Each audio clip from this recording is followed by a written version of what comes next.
বন্ধুগুলা তোমার ইয়ার আগের ভিডিওটা দেখেছেন যে স্কুল থেকে কিছু গ্যাংস্টার বাইর করছো। হ্যাঁ তোমার ঠিকই দেখেছেন। আমার এলাকার মুখ কেক হয়তো তোমার ভাইয়ের বান স্কুল কেক কাটে। ব্যাপারটা হচ্ছে একলা কেক কাটা তো সম্ভব নয়। আর কিছু বন্ধু স্কুলে ছিল ওর জন্য স্কুল থেকে উমং নিয়ে আইসো। তোমার অনেক বন্ধু হয়তো ভাইয়ের বান যে একলা কেক কাটলে তাও একটা কথা কইলা, কারণ সত্যি বলতে সেরকম একটা প্ল্যান ছিল না, আর পয়সাও সেরকম একটা ছিল না। তোমার তো বুঝবে রে পাচ্ছেন, না করো ইনকাম না করো অন্য কিছু, তার ভিতরে ছোট করে একটা স্বপ্ন। যাই হোক, তোমার ভালোবাসাতে তো অল্প স্বপ্ন হলো পূরণ হয়েছে নাকি। আশা করি আরো অনেক অনেক ভালোবাসা দেবেন। যাই যাই সাপোর্ট করছেন তাক তাক মোর মন থেকে অনেক অনেক ভালোবাসা।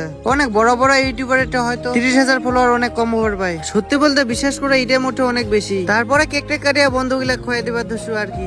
অর্ধেকটা কেক মুই বাড়ি নিয়ে আইসো, কারণ ফ্যামিলি থেকেও তো সাপোর্ট করছে নাকি। তারপরে আর কি সবাইকে অল্প অল্প করে কেক খোয়া দাও। আজকের দিনটা এরকম করে শেষ হয়ে যায়। তোমার হয়তো ভুলে গেছেন যে ইয়ার আগের একটা ভিডিও চ্যালেঞ্জ দিছু। ভিডিও কেন যার কমেন্টত বেশি লাইক হবে তাকে একটা ফটো বানিয়ে দিন। ওই ভিডিওটা কিন্তু একজন জিতে গেছে, ফটোটাও প্রায় অর্ধেক বানা কমপ্লিট। ইয়ার পরের ভিডিও নিশ্চয় তোমাকে ফটোটা দেখাম। তোমার তো অনেক ভিডিওত কমেন্ট করেন ফালতু ফালতু, মোর এইটা ভিডিওত কমেন্ট করো, যার কমেন্টত বেশি লাগবে তাকে মুই একটা ফটো বানিয়ে দিম। তোমার যদি ভাবেন যে কমেন্টত মুই চিটিং করিম তাহলে কিন্তু একবারে ভুল, কারণ একমাত্র যাই ভালো কমেন্ট করবে তাকে তো তোমার লাইক দিবেন নাকি। তাহলে ডেরে গেছে, তোমার মন থেকে একটা কমেন্ট করে দাও সুন্দর করি।